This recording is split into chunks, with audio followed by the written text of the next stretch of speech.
ظلم نه ځان وساته. اول ته ځان وساته، ځکه ظلم فإن الظلم ظلمات یوم القیامه، د قیامت پر ورځ به چا چې چا باندې ظلم کړی دی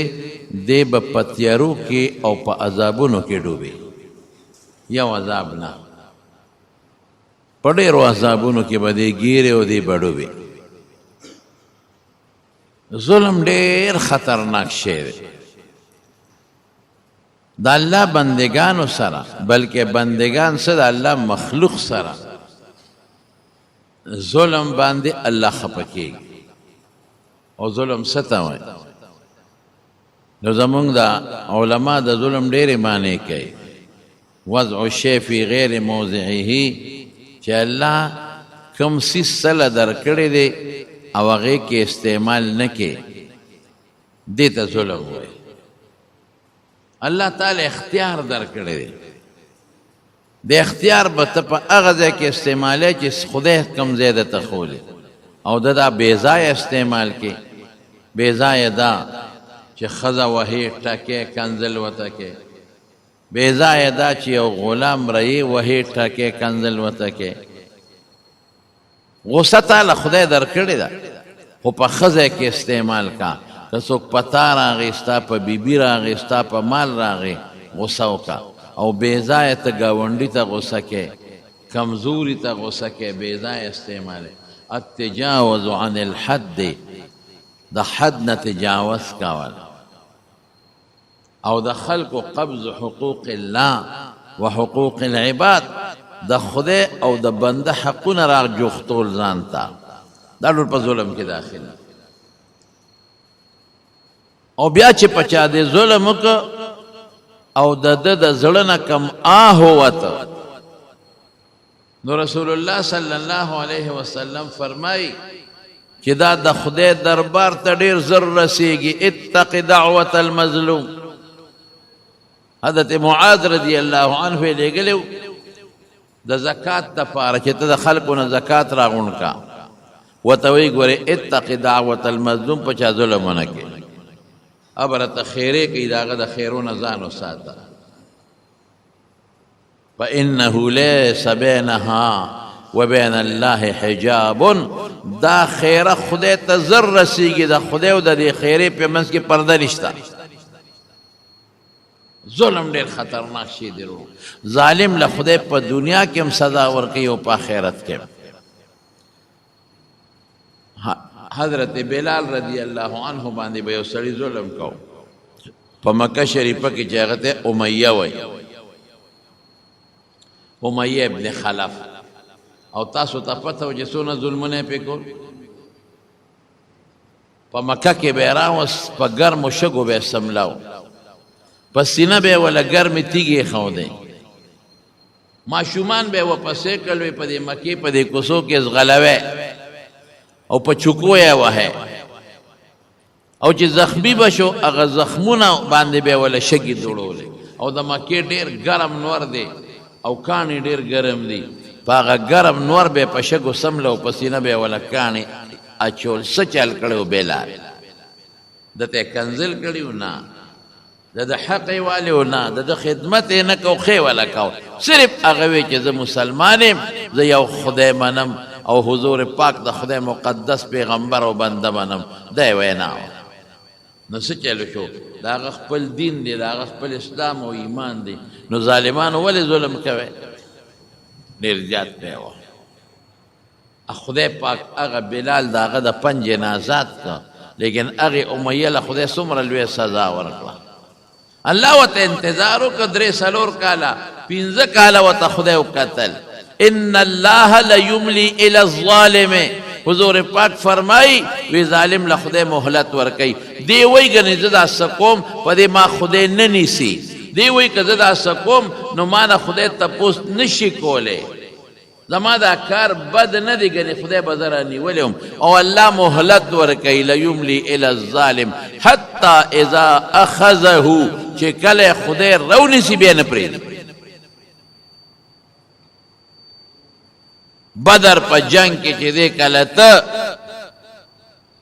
او غزوه بدر پیښ شو. ابو جهل کله لښکر جوړو د مکې د مشرکانو نه، نو په دې مشرانو باندې ګرځېده. نو دې امیه له راغی. حضرت سعد رضی الله عنه فرمایي سعد ابن معاذ دا د مدینې و او امیه د مکې و. سعدم تجارت کو، امیهم تجارت کو، د دواړو یو بل سره تجارتي تعلقاتو د اسلام نه مخکې. او دا سعد چې به کله مکې ته راغی یا د مکې په خوا کې به تېرېده، د امیه سره به دیره دوست دی او تجارتي تعلق یې ورسره. او دا امیه چې به کله مدینې ته یا د مدینې په خوا کې به تېرېده، د سعد سره به ناستو، د هغه میلمه به هغه سره به شپې کولې. چې کله حضور پاک هجرت وکړو او مدینه منورې ته لاړ، نو دا سعد د عمرې په اراده راغی. دې وخت کې حضرت سعد رضی الله عنه مسلمان دی، حضور پاک له امن ورکړی دی. نو دې راغی مکې مکرمې ته د طواف د بیت الله دپاره او د عمرې دپاره. نو حسب معمول د خپل دوست د امیه کره میلمه شو. اوس دین جدا دی. اوس حضرت سعد ابن معاذ رضی الله عنه مسلمان دی او امیه کافر دی. خو زاله تعلقات یو بل سره وراغې ده کره دیره شو. نو امیه ته وایي انظر لی ساعت خلوة، هلکه ماله داسې وخت وګوره چې څوک پکې نه، لعلی ان اطوف بالبیت، چې د بیت الله طواف وکړم. ولې؟ ځکه چې اوس خو موږ مسلمانانو له امن ورکړو، ستاسو دا خلک به ماته غوسئ. نو داسې ټیم وګوره چې څوک پکې نه، چې هغه ټیم زه د بیت الله طواف وکړم. نو عموما د مکې خلک د غرمې به وده کېدل، ګرمي مې او خلک په کور کې دن نه. نو ده ورته وایي چې د غرمې خلک وده کېږي، نو زه به وبرېږم طواف به وکړې. نو چې روان یې کړ، نو ابو جهل په مخه ورغی. چا نه چې یارېدل هغه حرامي په مخه ورغی. چې ورغی امیه نه یې تپوس وکړ دا څوک دی؟ پېژندې؟ دا څوک دی؟ وی دا زما دوست سعد. سعد ته وی ښه سعده، تا زمون دشمن لا محمد صلی الله علیه وسلم زمون دشمن لا امن ورکړی او تاسو به سره مدد هم کوئ زمون په مقابله کې. ها مرسته به هم کوئ او ته بلته بېغمه زمون په کلي کې چکرې لګې او زمون په کلي کې بېغمه طوافونه کې. حضرت سعدم یو تکړه سړی و، د یو قوم مشر و د اوس قبیلې، مالدارمو. نو په هغه دا خبره بده ولګېده. وی ابو جهل، عمرو ابن هشام یې نوم و. عمرو ابن هشام یعنی ابو جهل، که تا زه دلته د مکې نه منې کړم او د مکې د طواف نه دې منې کړم، نو ګورې پام کوه، ته چې شام ته ځې او د شام نه غله راوړې، نو لاره دې په مونږه د ده به در باندې هغه بنده کړم. څه به خورې؟ مکه شریفه کې خو فصل نه کېده، نه غنم نه جوار، خو دشت علاقه د صرف زوزان دي پکې او د کیکرو میکرو بوټي دي پکې. څه به خورئ؟ تاسو له خو مال د شام نه راځي، زه به در باندې هغه لاره بنده کړم، د لوږې به مړه شئ، په هغه لار به مونه پرېږدم. بیا به څه کوې؟ زه نه راځم مکې ته طواف له راتلمه چې ته مې منې کې طواف له به نه راځم. ځه بس الله ته خو زما حال معلوم دی، ته به مې نه پرېږدې، لیکن تا به په داسې لاره بنده کړم چې قوم به دې څه خوري، ته به څه خورې. خبر یو بل سره تیزې شوې. چې تیزې شوې د امیه له پکارو خلک د میلمه مرسته کوي. ده له پکارو چې بیچ بچوې کړې وې او د ابو جهل ته یې ویلې وې چې ابو جهل دې وخت کې عمرو ابن هشام، دا خو موږ ورته ابو جهل وایو، عمرو ابن هشام یعنی ابو جهل، دا زما میلمه دی، د سره ګزاره وکړه. نو هغه هم ظلم وکړه، هغه په سعد آواز راوویست، ستا خپل میلمه ورته سعده ته خو زما میلمه، خدا عمرو ابن هشام د ابو جهل دا زمونږ د کلي سردار دی، په دا سترګې مه راوباسه، په دا اواز مه راوچتوه. نو سعد خفه شو چې زه خو ستا میلمه یم، په کار دی چې تا هغه ته وویې، ما ته ولې ویې؟ بیت الله خو یوازې ستاسو نه دی، د ټولو خلکو دی او طواف له راغلی ما. نو د هغه ته ویې نه وی او ما ته ویې. نو بس سعد ابن معاذ امیه ته مخ ورواړی. امیه وی ته خو غلی کېنه، ستا متعلق خو موږ ته خپل مبارک پیغمبر فرمایلی دي چې امیه به موږ وجنو. دغه ځای کې خبره رفع دفع شوه. امیه کور ته لاړ، سعد رخصت شو مدینې ته لاړ. چې امیه کور ته لاړ، نو ښځې ته ویې ښځې وی تا به ونه رېدل، هغه زما دوست چې دی سعد، هغه خو ماته یو خبره وکړه څه وی وی هغوی ته پیغمبر علیه السلام ویلي دي محمد صلی الله علیه وسلم چې ما به وجنې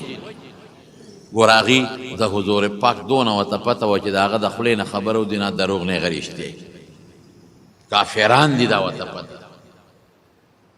یعنې ویلې به زه مړه څه خبره ده ما څوک نشي وجلی سره کوټې خو نه لیکن خبره یې غوږ ته پرېوته چې هغه ویلي دي چې وجنې به بس دې کې څه چل شته وی ښځې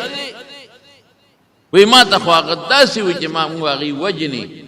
وی ما ورته وی چې په مکه کې مې وجنې که بهر مې وجنې وی هغه راته وی چې دا پته راته نه لګي ښځې ورته وی بس دلته د پسې هغه نشي راتلی او د مکې نه ته بهر موزه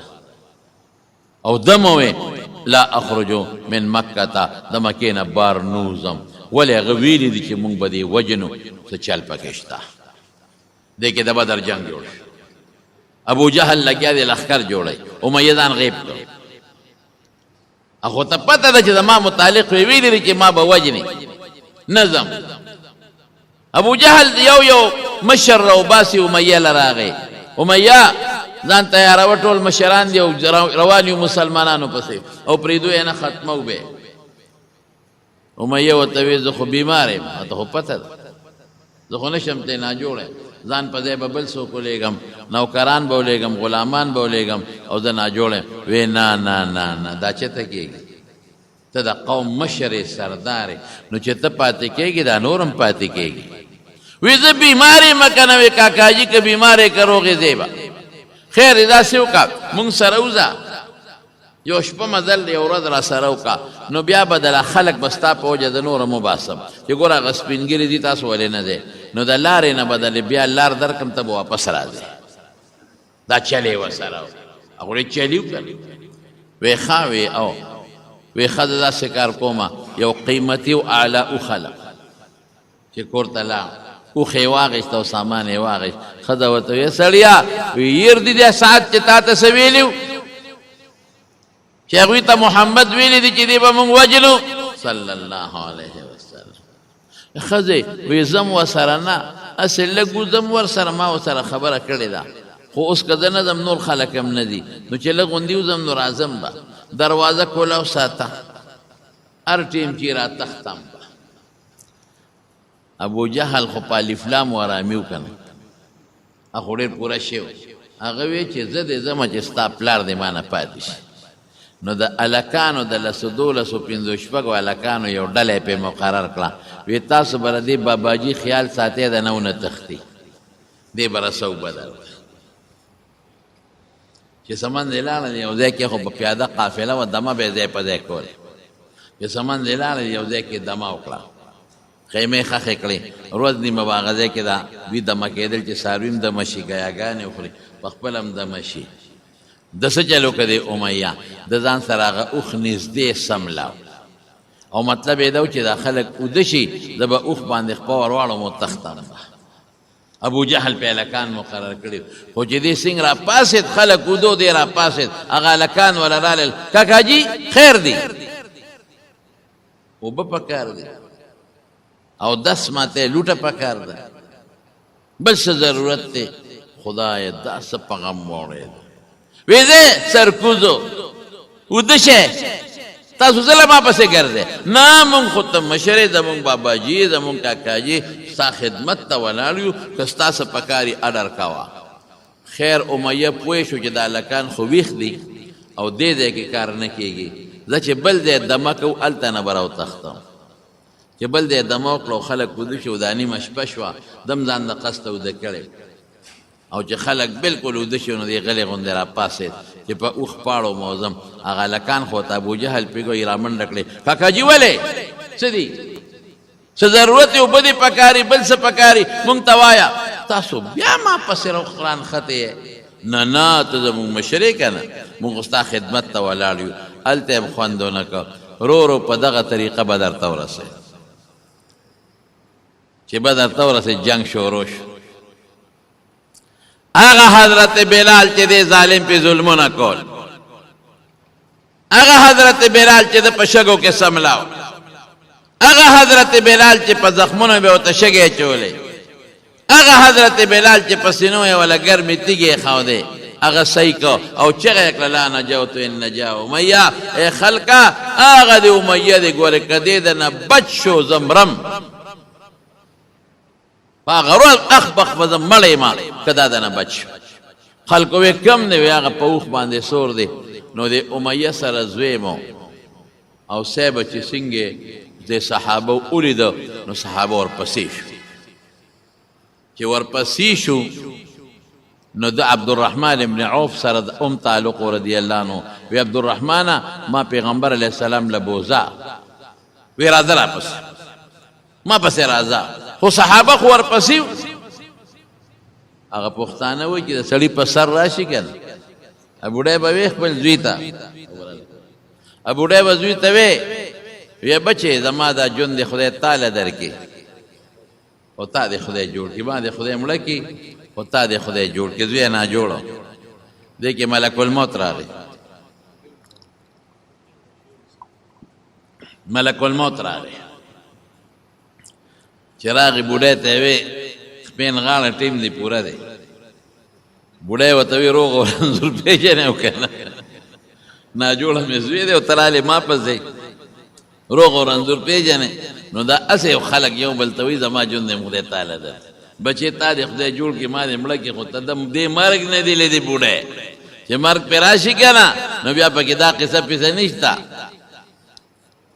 نو امیہ سره زوی شاته سورو د څه چلو کو چې دې پېښو چې مسلمانان خو راپسې را رسېږي نو خپې راغونډه کړو زوی له سینه کې کېښود او په دره دې لاندې وغورځو چې زما دا اوښ به سپک شي دروند منډه نه شي والی نو زه به پیغمبر علیه السلام له ورسم او دا کافران به مې په زوی شي هغه سره په جګړه شي نو زه به ترې بچ شم صحابه راورس مسلمانان به مې په زوی شي دوی به مې په جګړه به چې زه به ترې بچ شم مسلمانان صحابه راورسېدل دوی خو ولې یو څو غزاره وخې مردار کړ ده پسې بیا شو چې شو ورورسېدل وی عبدالرحمن څوکم وی اوښ نه ټوپ کا اوښ دې پرېږده بس د اوښ نه یې ټوپ کړی او عبدالرحمن ابن عوف رضی الله عنه پې د پاسه ځان ور واچو مسلمانان رال وی پاسه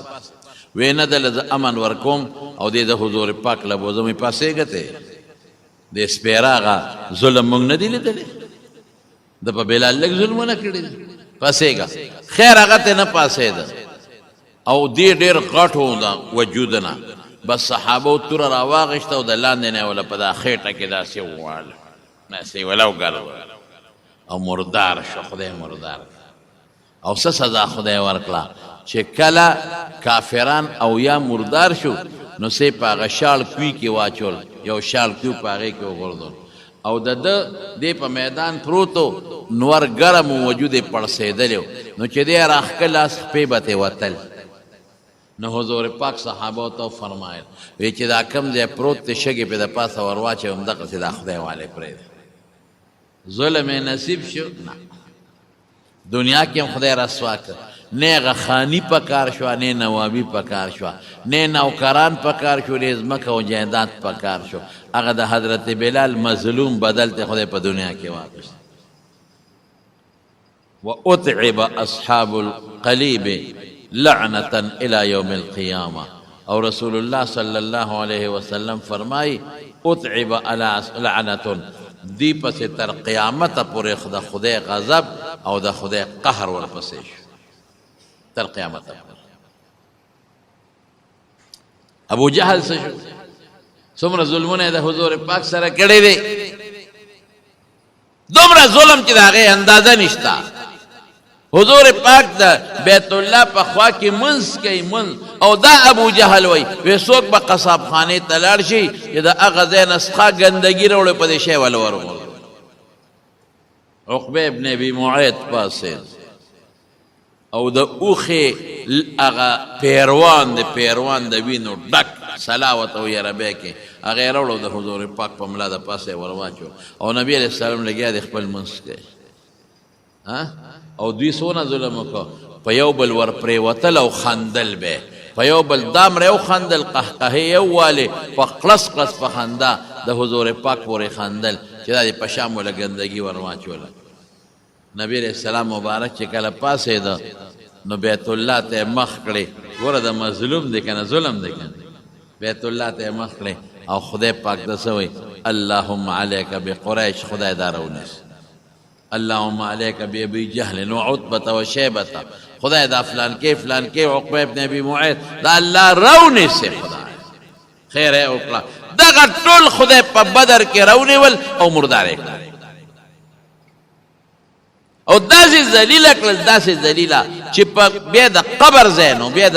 بیا د کفن ځای نو په هغه توی کې ورګرځي وتښتېده ظالم خدای رانیسي بیا اخرت خو یې دې تبا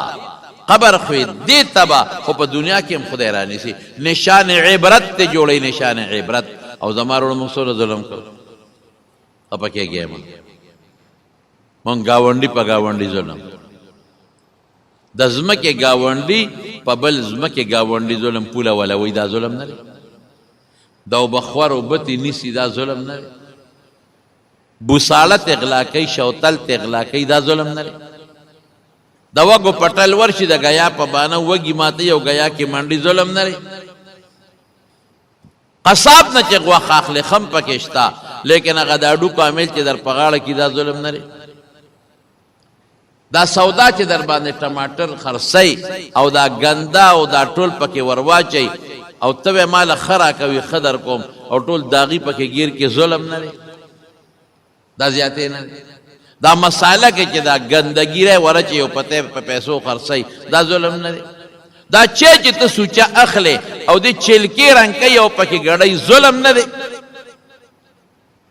دا مزدور چې ته ګوډ لبوزه ټول داسې دی ګوري مزدور چې ګوډ لبوزه او ځان خلاصي د ګوډ نه او توپړ او چتای او لوړې په بل ځای دی دا ګوډ دی دا ګوډ نه دی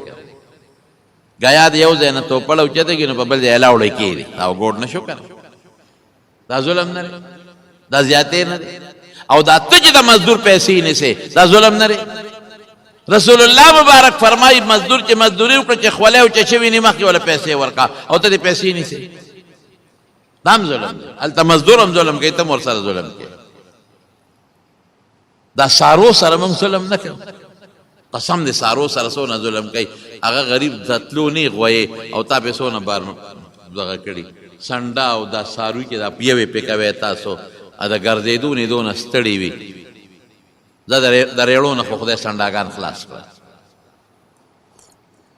رړې ختم شي او خرم خدای پاک دغه نه خلاص کړ درېړو نه اوس کم دي په خوا رړې بزیاتې او دا شیدونه راوتل دا سوته چنګچان منګچان باغې کې خلک وړي هغه خر غریب بس کول قوق به کول دتلو بانو او د خر خو به بدر وازوا وای سره به خلکو گزاره کوله سنډا سره به خلکو گزاره کوله د خر خو به دونه بدر وزوه چې اکثر به د اولی د وینو ډکو او وینې به ترې وتې او دوی به ډبول او وهل به او چې کار به یې پې وکړه د ګرځېدو بانو نو بیا به یې ورسره څه چل وکړه بیا به یې پرېښوده چې زه په پردو پټو کې سرېږي په ډېرانونو سرېږي دا د خدای مخلوق نه دی دا ظلم نه دی دا افسر چې د خپل ماتحت سره کم زیاتې کوي دا ظلم نه دی دا ماتحت چې د افسر خبره نه مني دا ظلم نه دی گاونډي گاونډي سره ظلم اے پلار بچو سره ظلم بچی د مور او پلار سره ظلم خاوند د ښځې سره ظلم ښځه د خاوند سره ظلم دا به څه کېږي ګور یاد ساته یاد ساته کفر خدای برداشت کوي خو ظلم نه برداشت کوي د سارو نه برداشت کوي حضور پاک فرمایي واوره حدیث دی د بخاری شریف وی په دوزخ کې مې یو ښځه ولیده چې پیشو په چکونه لګول په دوزخ کې وه او پیشو په چکونه لګول دوزخ کې بعضې څیزونه به سوځېږي بعضې نه پیشو پکې ده هغه د چکونه پې لګئ او دا کومه ښځه وه دا په بني اسرائیلو کې یو ښځه وه پیشو یې تړلې وه نه یې پرېښوده چې ځان له څه مږې مږې راونیسي او ځان موړ کړي او نه یې په خپله خوراک ورکو ماتت جوعا هغه پیشو د لوږې نه مړه شوه الله پاک د هغې پیشو د ظلم نه هغه مالک یې رانیولې دوزخ کې اچولې هغه پیشو یې پې مسلط کړی چکونه پې لګېدل حضور پاک نه صحابو تپوس کو ولې په سارو کې هم دا شی شته وي چې کوم د لوند زړه شی وي د لمدې اینې شی وي او جمدې وي چې ظلم به کې خدای پاک ورنه تپوس کوي بلکې دا لاسه کې چې کم ساروي دي دا ښکراور په دې بېښکرو ورځې وهي ساروي ښه د قیامت پر ورځ به د بېښکرو بدل خدای د دې ښکراورو نه ظلم د ساروي خدای نه معاف کوي چې ساروی مکلف د سر نه دی ساروی نه جنت ته نه ولا دوزخ ته د هغوی ظلم نشي برداشت کولی قیامت پر ورځ چې کم ساروی بل ساروی والی دی نو ابل له به حق ښکرې ورکړي چې شا بدل ته والی بدل به ته والی بیا به ټول خورې شي د ساروی ظلم خدای نه برداشت کوي د مسلمان به خدای څنګه برداشت کوي او نن سبا چې کم د ټوپک خاوند دی د مال خاوند دی د موټر خاوند دی د جایداد خاوند دی قسم دی که د هغه د مخې نه څوک څه کېږي تیرې دې تیره مخې نه شي په لارې نه شي تی د لټکونه در کوي اجرې ته نه شي ورتلی کور ته نه شي ورتلی په غم خادی کې ورسره نه شي یو ځای کېدی ټک بدله در کوي او فخر به کوي خبرې به راته اورئ ستغې به راته اورئ مه کوئ ګورې ظالمانو ظلمونه مه کوئ د خدای د غضب نه وریږي د خدای د قهر نه ویریږي ظلم مه کوئ غریب خدای پیدا کړی تا نه دی پیدا کړی عجز خدای پیدا کړی ته خالق نه خالق بل شتا غریب خدای پیدا کړی ته خالق نه ظالما خالق بل شتا ګورې مه کوه پې خفه کېږي تباه به شي الله به دې راونیسي ډېره مولیده یو بادشاه په یو علاقه ګرځېده یو ځای خوښ شو ځنګل او ځنګل سره خوا کې ښه مدیدار شینکۍ دي او چمنې دي او اوبه دي بادشاه خپلو نوکرانو ته وی هلکه دا خو ډېر ښه ځای دی ښه یخې اوبه دي ځنګل دی دلته مال یو محل جوړ کړی ریسټ هاوس راله جوړ کړی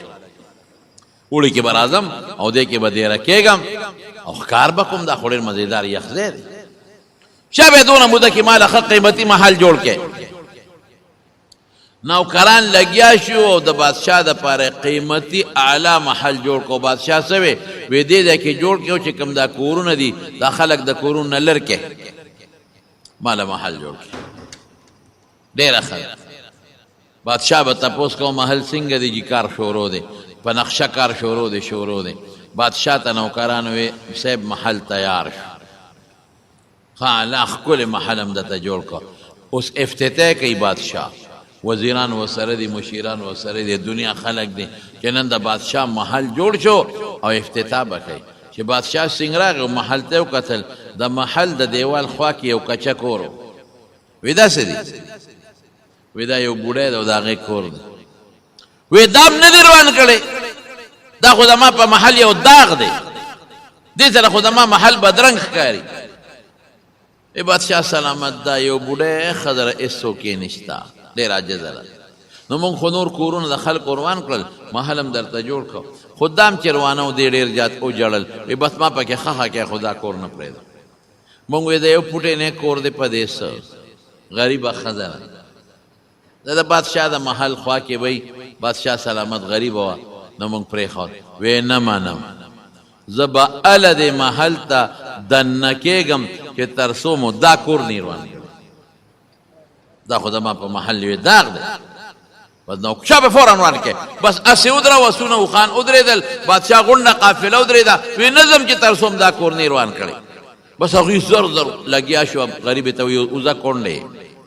بوډۍ وځه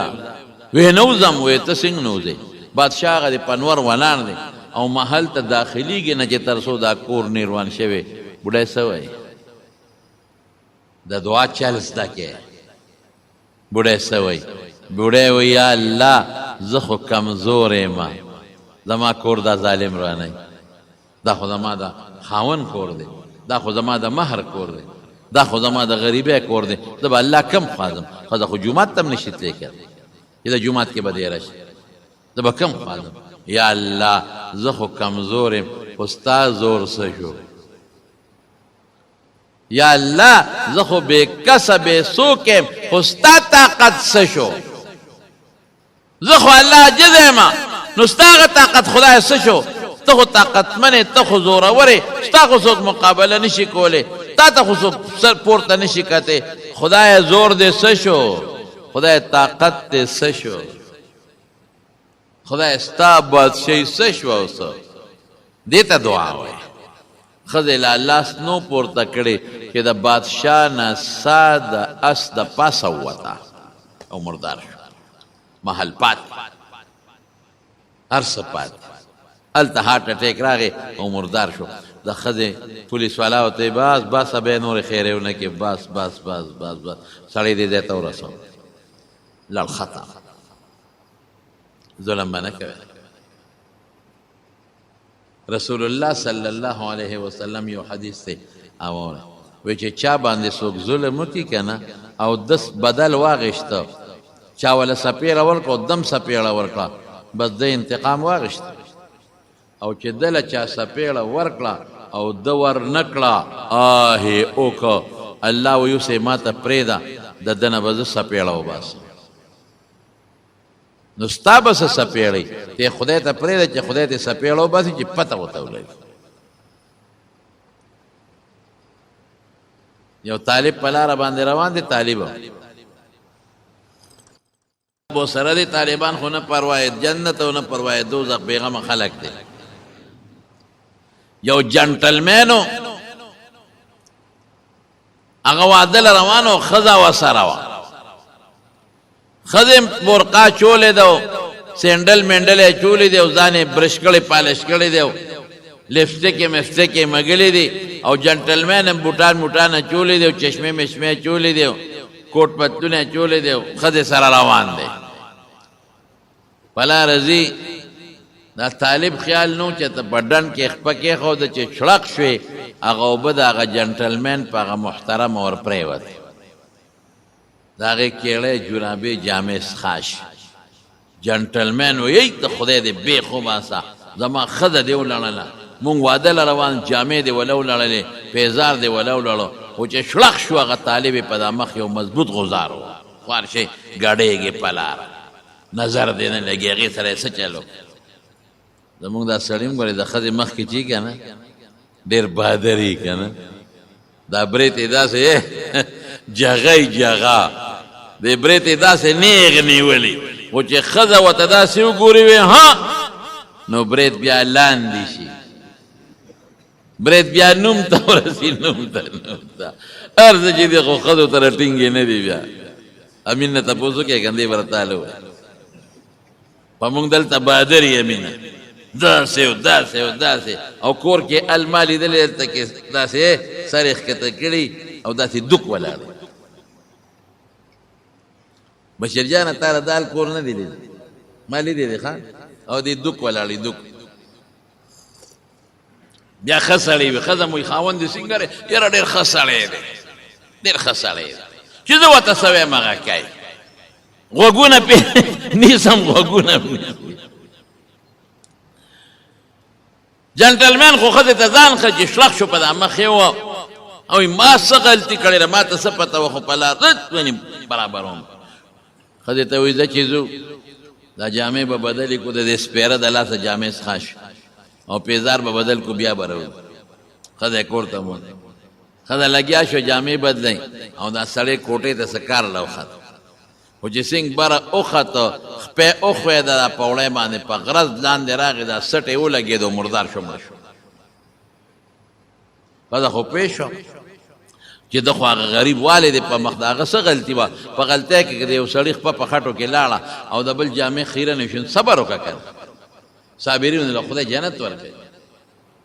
پوه شوې د هغه سړي خیرې وکړې او د ځان ورسره یره شوه او زر خلکو ته وی خلک رالل سخاون مې مړ شو په منډه وی دې پرېږدی دا خواص مړ شو ورشه په لاره یو طالب سپېړه والی دی هغه خیرې کړې دي موږ تباه نه شو بچي مې تباه نه شي لا ولاړ شي د هغه نه معافي وغواړه بیا به ګورو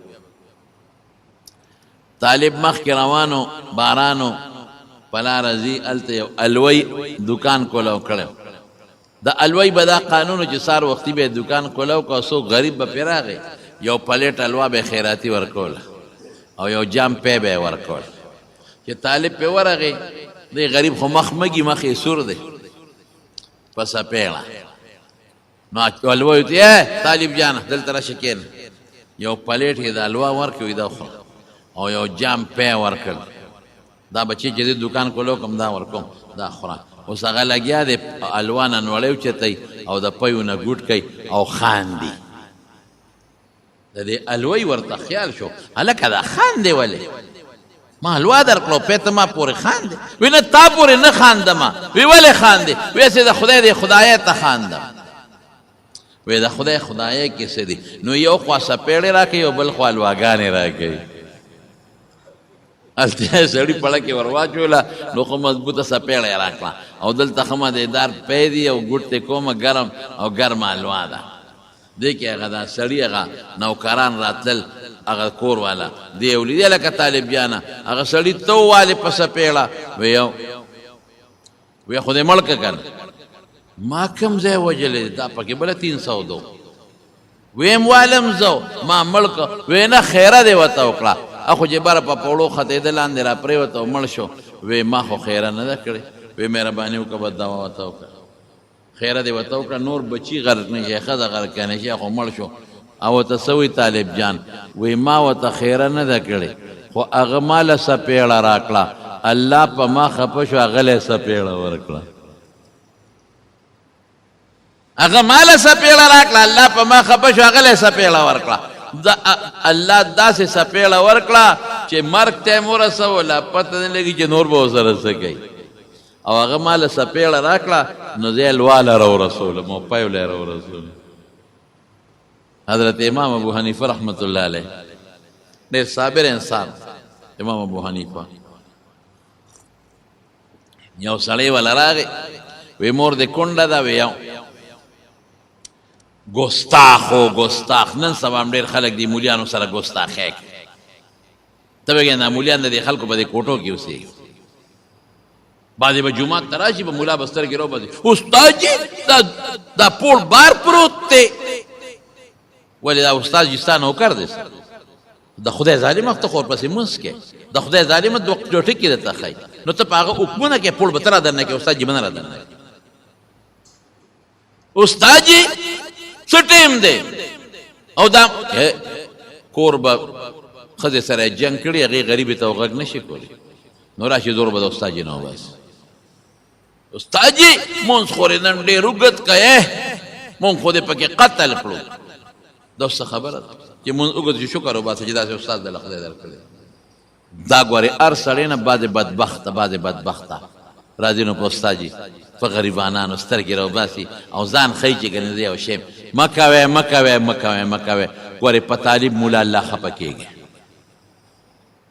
دی لګیا د خدای د دین خدمت کوي دی مسافر دی ستا په جومات کې دیره دی او سړو روټو ته پروت دی او د خدای قرآن زده کوي او د پیغمبر حدیث زده کوي د لاسونه ښکل که د سره مینه وکړه د ته راته غاړه وځه او د کور نه ښه روټۍ راوړه ورته کښېنه نیت دا وکړه چې دی زما د پیغمبر حدیث زده کوي زما د پیغمبر دین زده کوي د قدر کوه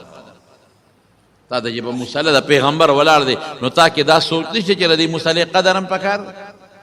تا سره د پیغمبر د مصلی قدر نشته که ستا پړه کې د خپل مبارک پیغمبر قدري د هغه د مصلی قدر به هم د سره او چې د هغه په مصلی د هغه کوم نایب ولاړ د هغه قدر به هم د سره که ستا سره د خپل پیغمبر قدري د هغه د سنت و قدر د ګیري به هم کوې او د هغه د پټکي قدر به هم کوې او چې د هغه دین او قرآن او سنت زده کوي د هغه قدر به هم کوې او چې دا قدر دی ونه کړو ته ظالم یې خدای به درنه تپوس کوي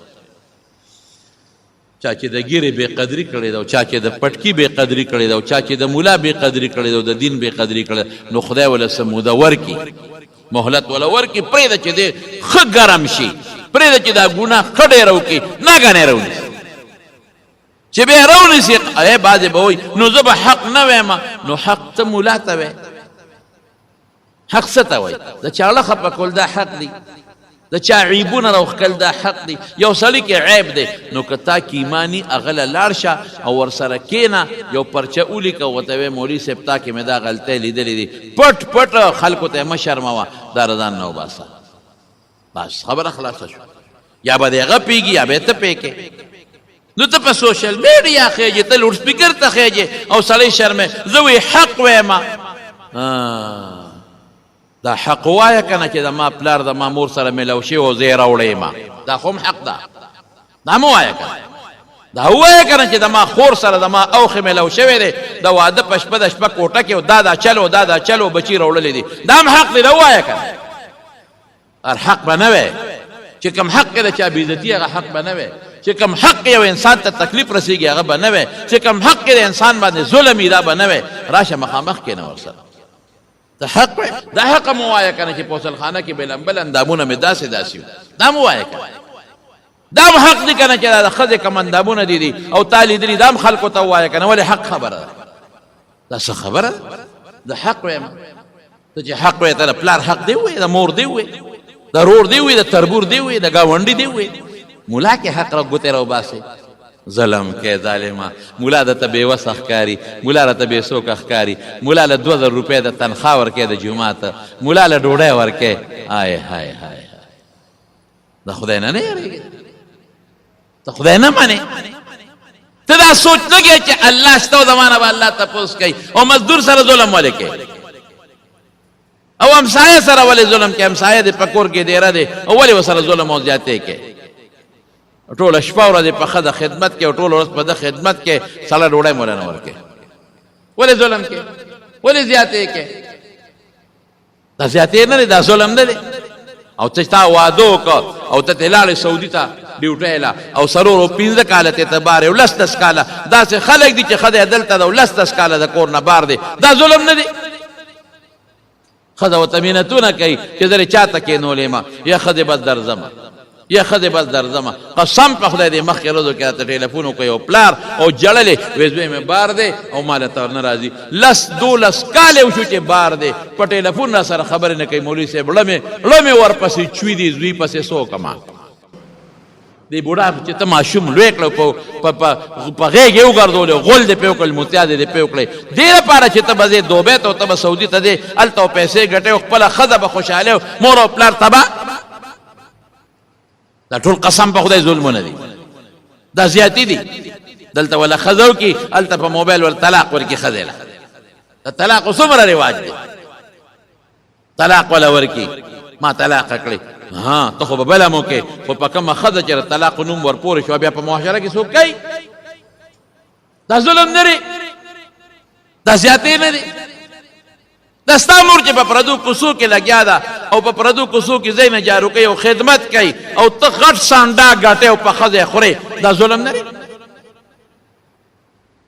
مه کوې زمارو ظلم نه دی پکار او داسې خلک هم شته چې بچي بار لېږلي دي او پیسې ګټي نه وله د واده غم کوي نه وله د کویدن غم کوي دا په بچو ظلم څوک انګور سره ظلم څوک بچي سره ظلم څوک مور سره ظلم څوک ښځې سره ظلم او ښځه خو ډېره مظلومه ده خو مونږ تباه کړه ټوله ورځ دله لګي جامې دلې دي د پلار جامې دلې زیره له جارو کوي کټونه یې سنډي د میلمه خدمت ته کوي او په معمولي خبره یې دروي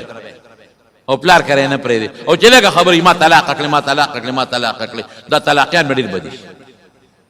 د اوسه طلاقي نوم دې په ځان کېښود مړه پښتون ته ګوره په ځان د طلاق نوم کېښودو ته ګوره